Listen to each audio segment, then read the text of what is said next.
Hello everyone, welcome back to my YouTube channel once again. चलिए अभी हम करते हैं अपना लास्ट टॉपिक ऑर्गेनाइजेशनल कल्चर के जो थे पेंडिंग 2 टॉपिक्स थ्योरीज पेंडिंग है। बाकी तो बहुत ज़्यादा इजी वाला है, मोस्टली मैंने करवा दिया है कंप्लीट। जो मेन 2 टॉपिक्स हैं जो मुझे लगता है कि इंपॉर्टेंट हो सकते हैं from the your exam point of view.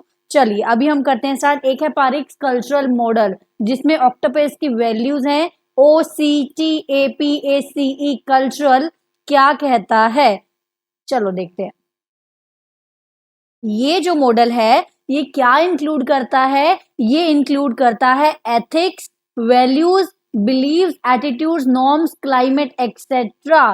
क्यों वो क्या कहता है कि ये जो 8 पार्ट्स हैं, ये जो 8 थिंग्स हैं, 8 एलिमेंट्स हैं, वो एक स्ट्रॉन्ग कल्चर को बनाने के लिए, एक ऑर्गेनाइजेशन को स्ट्रॉन्ग एंड सक्सेसफुल बनाने के लिए असेंशियल हैं। नंबर 1 क्या है? Oh number 1 is the openness. Openness में क्या कहता है? सिंपल सी बात है, अगर किसी एक ऑर्गेनाइजेशन में कल्चर ओपननेस वाला है, ओपननेस का मतलब जिसके साथ आप बहुत इजीली, बहुत ज्यादा खुल के बात कर सकते हो, अगर ऐसा वहां पे माहौल है तो ऑब्वियस सी बात है कल्चर भी वहां पर स्ट्रोंग होगा।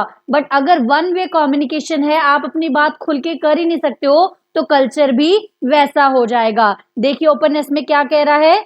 Freedom to communicate, share and interact without hesitation. Freedom होनी चाहिए किस चीज की? अगर एक ऑर्गेनाइजेशन के कल्चर को स्ट्रॉन्ग बनाना है तो वहां पे ओपननेस होना जरूरी है। हमें वर्ड्स तो याद रहते हैं पर हमारे कंटेंट के साथ हम लिंक नहीं कर पाते हैं। तो क्या कह रहा है ये? ओपननेस होना किसी ऑर्गेनाइजेशन के कल्चर को स्ट्रॉन्ग एंड सक्सेसफुल बनाने के लिए जरूरी है। ओपननेस में क्या कह रहा है? फ्रीडम टू कम्युनिकेट, किसी भी आपका फ्रीडम होनी चाहिए कम्युनिकेट करने की, कि आप बिना हेजिटेशन के किसी के भी साथ क्या कर सको? कम्युनिकेट कर सको। डिग्री, ये हमें ये बताएगा कि ऑर्गेनाइजेशन कितनी स्ट्रोंग है। हायर डिग्री की सुपीरियर विलिंग्स हैं छोटे लोगों से कम्युनिकेट करने के लिए, उतनी ओपननेस बनी रहेगी, उतना कल्चर स्ट्रोंग होगा। अगर उसकी डिग्री कम है, ओपननेस की डिग्री कम है, ज्यादा ओपन वाला माहौल है नहीं, तो कल्चर भी उतना स्ट्रॉन्ग नहीं होगा, कल्चर भी उतना सक्सेसफुल नहीं होगा। वाई? बिकॉज नीचे से जो भी इश्यूज आ रहे हैं वो ऊपर इजिली कम्युनिकेट नहीं हो पाएंगे। नीचे से जो इश्यूज आ रहे हैं वो इजिली कम्युनिकेट नहीं हो पाएंगे। तो क्या बोलते हैं, आपको क्या रखना चाहिए स्ट्रॉन्ग कल्चर बनाने के लिए? 2 वे कम्युनिकेशन प्रेफर करना जरूरी है। अगर किसी ऑर्गेनाइजेशन के कल्चर को स्ट्रॉन्ग बनाना है तो 2 वे कम्युनिकेशन होना बहुत ज्यादा जरूरी है। नेक्स्ट ओ के बाद सी। ओ के बाद सी क्या है? कन्फ्रंटेशन। कन्फ्रंटेशन क्या है? कि किसी भी चीज को इजिली फेस कर पाना। तो ऑर्गेनाइजेशन के लिए क्या कन्फ्रंटेशन जरूरी है? कि जो भी चैलेंजेस आ रहे हैं, जो भी ऑर्गेनाइजेशन में प्रॉब्लम आ रही है, चैलेंजेस आ रहे हैं, उसको एम्प्लॉइज बोल्ड होकर के एक्सेप्ट करें एंड फेस करें। उनसे भागने की कोशिश नहीं करें, उनसे एस्केप होने की कोशिश नहीं करें। They should not try to avoid them. अगर आपके पास अवॉइड करने का माहौल है तो धीरे धीरे वो चीज क्या होती है? आप पे हावी होने लग जाती है। एक बात बताओ, आप पढ़ रहे थे, एक न्यूमेरिकल में आपको इश्यू आया, आपने कहा इसको कट, उसको सॉल्व करने की बजाय उसको छोड़ के आगे बढ़ गए। सेम जो पॉइंट उस वाले न्यूमेरिकल में था, नेक्स्ट न्यूमेरिकल में फिर आया, उसको भी कट। धीरे धीरे प्रॉब्लम्स की बल्क बन जाएगी, बहुत ज्यादा हो जाएंगी। तो आपको कन्फ्रंट करने की पावर होनी चाहिए, फेस करना आना चाहिए। क्योंकि अगर आप फेस करेंगे तो क्या होगा? It deals with the willingness, कि आपके अंदर कितनी विलिंगनेस है आप उसको डील कर पाए। अगर आप डील ही नहीं करोगे, आप एक एक करके सारे क्वेश्चंस छोड़ दोगे, ultimately you will turn into the failure. उस चैप्टर के लिए you will turn into the failure, आप फेल हो जाओगे। बट अगर आपके पास प्रॉब्लम सॉल्विंग ग्रुप्स हैं, आपने अपने फ्रेंड्स के ग्रुप बनाए हैं कि चलो अगर जिसको जो भी नहीं आएगा, जिस पर्सन का हो जाएगा वो दूसरों को समझाएगा। तो जो ऑर्गेनाइजेशन है उसको स्ट्रॉन्ग बनाने के लिए क्या जरूरी है? प्रॉब्लम सॉल्विंग ग्रुप्स होने जरूरी हैं, ताकि प्रॉब्लम को इजिली कन्फ्रंट किया जा सके। प्रॉब्लम सॉल्विंग ग्रुप होने जरूरी हैं। नेक्स्ट आता है ट्रस्ट। ट्रस्ट में क्या कह रहा है? आपस में ट्रस्ट होना बहुत ज्यादा जरूरी है। क्या कह रहा है? चलो देखते हैं। It deals with the building a sense of assurance and confidence into each other. हम क्या पढ़ रहे थे ये मत भूलना, हम ये पढ़ रहे थे कि ये जो 8 एसेंशियल हैं वो क्या करेंगे, किसी भी ऑर्गेनाइजेशन को स्ट्रॉन्ग एंड सक्सेसफुल बनाएंगे। ये जो 8 एसेंशियल हैं किसी भी ऑर्गेनाइजेशन को स्ट्रॉन्ग एंड सक्सेसफुल बनाएंगे। तो क्या कह रहा है वो, it deals, trust deals with the, एक सेंस ऑफ अश्योरेंस होना चाहिए, एक दूसरे में कॉन्फिडेंस होना चाहिए कि आप लोग अपनी बातें, अपने सीक्रेट्स, अपनी प्रॉब्लम्स किसी से शेयर कर पाए, म्यूचुअल फेथ होना चाहिए। अब एक बात बताओ, मैनेजर को ट्रस्ट है कि मेरे नीचे वाला पर्सन बिल्कुल एक्यूरेसी से काम करेगा, ढंग से काम करेगा, तो उसको सुपरवाइज करने की जरूरत नहीं है, उस पर स्पाई करने की जरूरत नहीं है, उसको ताका झाकी करने की जरूरत नहीं है। अगर फेथ है, ट्रस्ट है आपस में, तो काम बहुत अच्छे ढंग से होगा। अल्टीमेटली ऑर्गेनाइजेशन की पोजीशन क्या हो जाएगी, स्ट्रोंग हो जाएगी। ऑर्गेनाइजेशन की पोजीशन क्या हो जाएगी, स्ट्रोंग हो जाएगी। हमने क्या पढ़ा, ओपननेस, कन्फ्रंट करना आना चाहिए, एंड देन ट्रस्ट होना चाहिए। ट्रस्ट का मतलब ये नहीं कि आप बैठ के पर्सनल बातें शेयर करो, वो नहीं, हमें लिंक करना है ऑर्गेनाइजेशन से। ट्रस्ट का मतलब क्या हुआ, सुपीरियर्स को पता होना चाहिए हमें नीचे वाले इतने ज्यादा ऑनेस्टी वाले हैं कि हमें इनके काम पे ट्रस्ट है, हमें बार बार उनके काम को सुपरवाइज करने की जरूरत नहीं है। नेक्स्ट आता है ऑथेंटिसिटी। ऑथेंटिसिटी का मतलब क्या है, वो इतने कमिटेड होने चाहिए कि ठीक ढंग से काम करें। Congruence between the one feel says does, मतलब मैं जो कह रही हूँ, मैं जो सोच रही हूँ एंड मैं जो कह रही हूँ, मैं जो कर रही हूँ, उन तीनों में तालमेल बिठाना बहुत जरूरी है। कॉन्ग्रुएंस का मतलब क्या होता है, आपके और आपके खुद की बातों में तालमेल होना जरूरी है, आपके एंड ऑर्गेनाइजेशन के गोल्स में भी तालमेल होना जरूरी है। तो कॉन्ग्रुएंस बिटवीन किसके, one feel says and does, एक बंदा जो बात कहता है वो फील करता है, जो बात वो फील करता है वही वो कहता है, जो वो कहता है वही वो करता है। ठीक है, people will say only what they mean, वो वही कहेंगे जो कह रहे हैं। ये ना हो कि इंप्लॉइज आपको आके कुछ कह रहे हैं, पीछे से बैक बिचिंग कर रहे हैं, आपके मुंह पे मीठे हैं, पीछे से बैक बिचिंग चल रही है, आपको आके कह रहे हैं काम ऐसा होगा, पीछे से गलत कर रहे हैं। तो ऑथेंटिसिटी काम में आना बहुत ज्यादा जरूरी है। इट इज इंडिकेटेड बाय, ये कैसे शो होगा कि ऑथेंटिसिटी है कि नहीं है, it is indicated by the degree to which people fulfil their commitment. अगर मुझे समझ में आ गया इस बंदे ने कल ये बात कही थी और वो फुलफिल भी कर रहा है, जो उसने कहा what he says same he does, तो ये दोनों क्या हो गई कि वो अपनी कमिटमेंट को पूरा कर रहा है। वो अपनी कमिटमेंट को पूरा कर रहा है तो क्या होगा, उसका काम ऑथेंटिक है, उसका काम ऑथेंटिक है, तो ultimately what it will lead to, it will lead to the strong organizational culture. Simple सी बात हमने क्या बोली, एक पर्सन की ऑथेंटिसिटी चेक करो, अगर उसका काम ऑथेंटिक है वो कैसे पता चलेगा कि क्या वो अपने काम के टुवर्ड्स कमिटेड है या नहीं है। अगर उसकी अपने काम के लिए कमिटमेंट है तो अल्टीमेटली ऑथेंटिक हो जाएगा। ऑथेंटिक होने से क्या होगा, पूरी ऑर्गेनाइजेशन स्ट्रॉन्ग एंड सक्सेसफुल बन जाएगी। पूरी ऑर्गेनाइजेशन क्या बन जाएगी, स्ट्रॉन्ग एंड सक्सेसफुल बन जाएगी। नेक्स्ट आता है प्रोटेक्शन, सॉरी प्रोएक्शन। प्रोएक्शन मतलब प्रोएक्टिव होना जरूरी है, नॉट प्रोटेक्शन, प्रोएक्टिव होना जरूरी है कि आप इनिशिएटिव ले रहे हैं, प्री प्लानिंग कर रहे हैं, आपको कोई चीज लग रही है कि यहाँ गड़बड़ हो सकती है तो उसके लिए पहले ही प्री प्लान हो जाओ, उसके लिए पहले ही एक्शंस ले लो। Proactive not reactive. रिएक्टिव क्या होता है, जो किसी चीज के होने के बाद रिएक्शन करता है। प्रोएक्टिव क्या होता है, जो घटना के किसी भी इवेंट के अकर होने से पहले ही उसके लिए प्रिपेयर हो जाता है।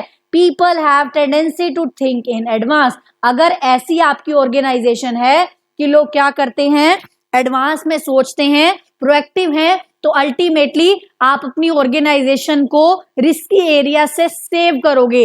रिस्की एरिया से सेव करोगे तो अल्टीमेटली ऑर्गेनाइजेशन क्या हो जाएगा, स्ट्रॉन्ग बन जाएगा। ऑर्गेनाइजेशन क्या बन जाएगा, स्ट्रॉन्ग बन जाएगा। नेक्स्ट आता है ऑटोनॉमी। ऑटोनॉमी का मतलब क्या होता है, पावर। किसको कितनी पावर दी गई है, आपने एक बंदे को काम तो दे दिया अपने एम्प्लॉय को, पर उसको पावर ही नहीं दी गई। तो क्या कह रहे हैं, लेकिन इतना भी ना हो कि आप उसको एक्स्ट्रा पावर दे दो कि उस पावर का वो मिस यूटिलाइज करे, है ना। तो power and responsibility must go hand in hand, मतलब रिस्पॉन्सिबिलिटी जितनी है उतनी ही पावर भी देनी है। Using and giving the freedom to plan and act in one's own sphere, मतलब किसी एक को फ्रीडम उतनी ही दी जाए जितना उसका काम है, उतनी ही फ्रीडम दी जाए। नेक्स्ट आता है कोलैबोरेशन, कोलैबोरेशन का मतलब क्या होता है, आप एक दूसरे के साथ मिलकर काम करने को तैयार हैं, आप दूसरे को हेल्प देने को भी तैयार है, दूसरे से हेल्प लेने को भी तैयार है। अगर ये कब होगा, जब लोगों के बीच में ईगो क्लैशेस नहीं होंगी। अगर मुझे पता है कि मेरे से ये काम नहीं हो रहा है, मेरे से ये काम नहीं हो रहा है and it is must for the organisation, तो मैं जाके इजिली हेल्प मांग पाऊंगी। अगर मैं कहूँ भाई मैं उसके सामने काम, उससे हेल्प मांगने से मैं छोटी पड़ जाऊंगी, तो मैं कहूंगी भाड़ में गई ऑर्गेनाइजेशन, मुझे तो अपना देखना है। तो ऐसा होना नहीं चाहिए। अगर आपने ऑर्गेनाइजेशन को स्ट्रॉन्ग एंड ग्रोथफुली बनाना है तो आपके अंदर कोलैबोरेशन की पावर होना जरूरी है। अगर आप कोलैबोरेटिव माइंड के हो तो ultimately organization smooth and successful run करेगी। Giving help to accepting help from other in a team, as a team आप काम कर रहे हो। आई नो ये आप लोग कर सकते हो, बट स्टिल मैं गो थ्रू करवा रही हूँ। जिनका हो गया उनका रिवाइज हो जाएगा, जिनका नहीं हुआ उनको समझ में आ जाएगा। क्योंकि जब हम नई चीज पढ़ते हैं तो ऑटोमेटिकली हमारे माइंड में वो हार्ड ही रहती है, जिसने नहीं किया होगा उसको समझ में आ जाएगा। Next is experimentation. एक्सपेरिमेंटेशन का मतलब क्या है, आपके अंदर एक्सपेरिमेंट्स करने का मतलब रिस्क लेने की कैपेसिटी होनी चाहिए। ये ना हो कि आप हरदम सेफ चलते रहो, कभी कभी रिस्क लेना भी जरूरी है। ऐसे तो अगर हम सोचे कहीं गाड़ी का एक्सीडेंट ना हो जाए तो हम घर से बाहर ही ना निकले, वो भी तो एक रिस्क है ना। तो सेम एज ऑर्गेनाइजेशन में काम करने के लिए भी रिस्क लेना जरूरी है। क्या कह रहा है देखो, taking a fresh look at the things, चीजों को फ्रेश वे में देखो, ठीक है, क्रिएटिव वे में देखो। फॉर एग्जाम्पल, आपके पास इतना सपोर्टिव एनवायरनमेंट होना चाहिए कि अगर आप कोई रिस्क लेना चाह रहे हो, पीछे आपके सपोर्ट बैठा हुआ, yes you can do that. हाँ, आप कुछ नया ट्राई कर रहे हो, we will support you even there is a risk in it, ठीक है। तो एक्सपेरिमेंट्स होना बहुत ज्यादा जरूरी है। यहाँ पे क्या हुआ हमारा खत्म, यहाँ पे हमारा खत्म हुआ ऑक्टोपस की जो थ्योरी थी, model of the culture. Model important है इसलिए मॉडल मैंने काफी डिटेल में करा दिया। पहले आइसबर्ग कराया, फिर हमने एक कल किया, then now we are doing this, and इसके बाद एक और पड़ा हुआ है, वो मैं फिनिश आपको करवा देती हूँ। एंड प्लीज मुझे जिन्होंने देखा है लेक्चर, कमेंट सेक्शन में कमेंट करना कौन सा चैप्टर आपको ओटी का हार्ड लग रहा है, मैं वही करवाऊंगी। क्योंकि मुझे ये चैप्टर बहुत ज्यादा ईजी लग रहा है, क्योंकि मुझे खुद को मतलब एक होता है ना हार्ड चीज को समझाना किसी को ज्यादा अच्छी चीज है, क्योंकि वो आप लोगों के लिए हेल्पफुल होगा। तो प्लीज कमेंट सेक्शन में कमेंट करना कि ओटी का कौन सा चैप्टर आपको हार्ड लग रहा है, जिसपे मैं आप लोगों के लिए वीडियो बनाऊं। मैं वही लेक्चर अपलोड करूं, क्योंकि मेरे लिए तो सेम है, मुझे सबके नोट्स बनाने हैं, मुझे सारे अपलोड करने हैं। तो जिस भी चैप्टर में आप लोगों को दिक्कत आ रही है मैं पहले वो करवा दूंगी, ठीक है। तो please mention in the comment section, वो कमेंट सेक्शन में कमेंट करना मत भूलना। बाकी मैं टेलीग्राम पे डाल दूंगी तो आप लोग मुझे वहां भी रेफर कर सकते हैं। चलो नेक्स्ट आता है हैंडीज कल्चरल टोपोलॉजी। हैंडीज कल्चरल टोपोलॉजी क्या कहती है, जो चार्ल्स हैंडी हैं वो एक वेल नोन फिलोसोफर हैं, किसमें, ऑर्गेनाइजेशन कल्चर में, जिनकी स्पेशलाइजेशन है। चार्ल्स हैंडी जो हैं उनकी क्या है, ऑर्गेनाइजेशन कल्चर में वो फिलोसोफर हैं, वो स्पेशलाइजेशन है उनकी organisational culture. As per the Charles Handy model वो क्या कह रहा है, 4 टाइप के कल्चर एक ऑर्गेनाइजेशन फॉलो करती है। चार्ल्स हैंडी क्या बोल रहे हैं, कोई भी ऑर्गेनाइजेशन जो है वो 4 टाइप के कल्चर फॉलो करती है। Number 1 is the power culture, number 1 is the power culture. क्या बोल रहा है वो, पावर कल्चर है। There are some organisation where power remains in the hands of only few people, where power remains in the hands of only few people। Power culture का मतलब क्या है, वैसा कल्चर है जो कुछ लोगों के हाथ में पावर है। जिन लोगों के हाथ में पावर है वही डिसीजन लेंगे। नाम से भी हमें क्लियर हो गया, कुछ ऐसा खास ऐसा है नहीं इसमें। जिन लोगों के हाथ में पावर है वही डिसीजन लेंगे, और वही लोग हैं जो कुछ सर्टेन प्रिविलेजेस को एंजॉय करते हैं। कहने का मतलब ये है, जिन लोगों के हाथ में पावर है वही कुछ बेनिफिट्स ले जाते हैं जो बाकी लोगों को नहीं मिलते हैं, एंड मेजर डिसीजन मेकर होते हैं। जिन लोगों के हाथ में पावर है वही अपने हिसाब से डिसीजंस मेक करते हैं। तो ऐसे कल्चर में क्या होगा, जो सबॉर्डिनेट्स हैं उनके पास कोई पावर नहीं होगी, बट उनके पास इंस्ट्रक्शंस आएंगी कि आपने ये करना है वो करना है, तो उनको जस्ट स्ट्रिक्टली इंस्ट्रक्शंस को फॉलो करना है, ठीक है। मैनेजर्स इसमें क्या होते हैं, पार्शियल होते हैं, क्योंकि अगर मेरे हाथ में पावर है तो मैं वो काम करूंगी जो मेरे बेनिफिट के लिए होगा, तो मैं ज्यादा नीचे नहीं सोचूंगी। तो पावर कल्चर क्या बोलता है, सबॉर्डिनेट्स के हाथ में पावर नहीं है, सबॉर्डिनेट्स को जस्ट इंस्ट्रक्शंस फॉलो करनी होती हैं। नेक्स्ट आता है हमारा टास्क कल्चर, नाम से क्लियर हो रहा है हम किसको इंपॉर्टेंस दे रहे हैं, इसमें टास्क को इंपॉर्टेंस दे रहे हैं। Organisation where teams are form, जहां पे टीम बनाई जाती है। क्यों बनाई जाती है टीम? पार्टी करने के लिए नहीं, टीम बनाई जा रही है ताकि जो टारगेट्स हैं वो अचीव हो पाए। टीम किस लिए बनाई जा रही है? ताकि जो टारगेट्स हैं वो अचीव हो पाए, जो क्रिटिकल प्रॉब्लम्स हैं वो अचीव हो पाए, उसको सॉल्व कर पाए। In such organization individual with the common interest, जिनका कॉमन इंटरेस्ट एंड स्पेशलाइजेशन है। मान लो किसी बंदे का फाइनेंस में स्पेशलाइजेशन है, आपने टैक्सेशन के एक्सपर्ट को लाके बिठा दिया, नहीं, वही टैक्स की प्रॉब्लम सॉल्व कर पाएगा जो क्या है, टैक्स में एक्सपर्ट है। तो जिनके सेम इंटरेस्ट होना चाहिए एंड सेम स्पेशलाइजेशन होना चाहिए, उनकी एक टीम बना दो। जनरली 4 या 5 मेंबर की एक टीम होती है एक ऑर्गेनाइजेशन में, जो कि उस प्रॉब्लम को सॉल्व करेगी, जो कि प्रॉब्लम को क्या करेगी, सॉल्व करेगी। In such team every member has to contribute equally. In such team every member has to contribute equally, हर मेंबर को इक्वली कंट्रीब्यूट करना पड़ता है। नेक्स्ट आता है पर्सन कल्चर। नेक्स्ट क्या आता है? Person culture. पर्सन कल्चर क्या है? लोग खुद को महत्व ज्यादा दे रहे हैं rather than organisation. There are certain organisation where employees feel that they are more important than their organisation. वो क्या फील करते हैं कि हम ऑर्गेनाइजेशन से ज्यादा इंपॉर्टेंट हैं। Such organization follow a culture known as the person culture. जहां पे लोगों को ऑर्गेनाइजेशन से ज्यादा इंपॉर्टेंस दी जा रही है, उसको क्या बोलेंगे? उसको क्या बोलेंगे? Person culture. उसको क्या बोलेंगे? Person culture. The organisation in such culture take back the seat. वो क्या करता है? अपनी सीट को टेक बैक करता है and eventually suffer as employees just come for money. Ultimately obvious सी बात है, जब आप खुद को इंपॉर्टेंस दे रहे हो वहां पे आप जाओगे क्यों? क्योंकि मेरा पर्सनल इंटरेस्ट होगा पैसा कमाना। जब मैं हमेशा ही पैसा कमाने पे ध्यान दूंगी तो ऑर्गेनाइजेशन के फेवर में काम नहीं होगा।